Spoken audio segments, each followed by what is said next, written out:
रचना की उम्र 5 साल थी। घर में पैसों की कोई कमी नहीं थी। उसके पापा का बहुत बड़ा बिजनेस था। रचना के पापा जगदीश जी उसे बहुत प्यार करते थे। वहीं उसकी माँ गीता उस पर अपनी जान छिड़कती थी। घर में कई नौकर थे जो दिन रात घर की साफ सफाई, खाना बनाना और भी सारे काम करते थे। एक दिन रचना अपने मम्मी पापा के साथ घूमने जा रही थी। कार की पिछली सीट पर बैठकर रचना बाहर के नज़ारे देख रही थी। बाहर बारिश हो रही थी। रचना ने देखा एक छोटा सा लड़का सड़क किनारे अपनी बहन को गोदी में बिठाकर खुद को और बहन को एक तिरपाल से ढकने की कोशिश कर रहा था, लेकिन तेज हवा के कारण दोनों ही भीग रहे थे।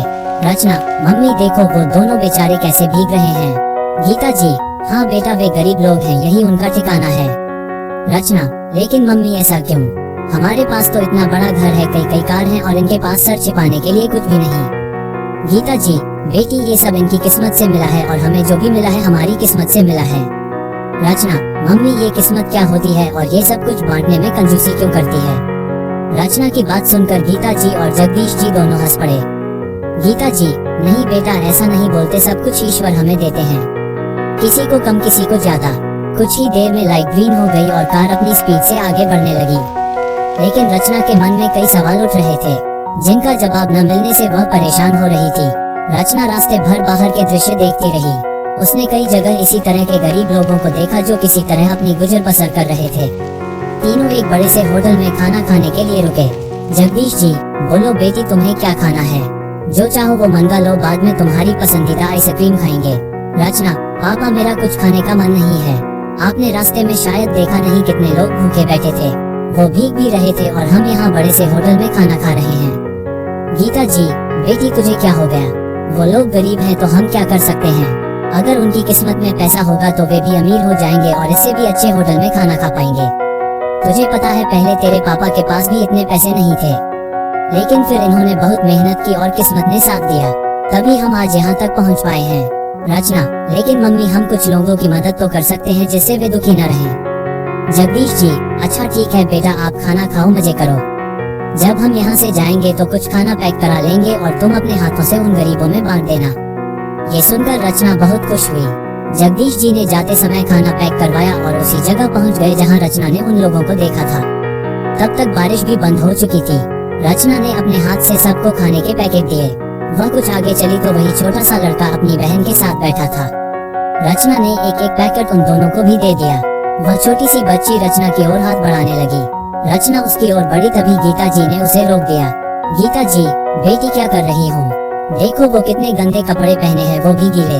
तुम उसे गोद में लेने जा रही थी, तुम्हारे कपड़े गंदे हो जाते। चलो यहाँ से। गीता जी और जगदीश जी रचना को लेकर कार की तरफ चल दिए।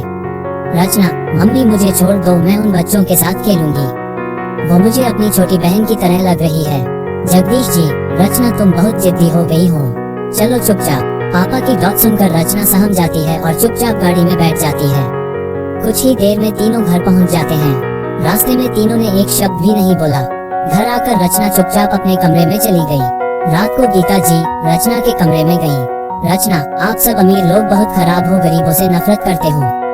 आप लोग वो सारे पैसे अपने पास रख लिए, इसलिए वे लोग गरीब हैं। गीता जी उसे बहुत समझाती हैं, लेकिन रचना के मन में अपने माता पिता और सभी साथ वालों के लिए नफरत सी पैदा हो गई थी।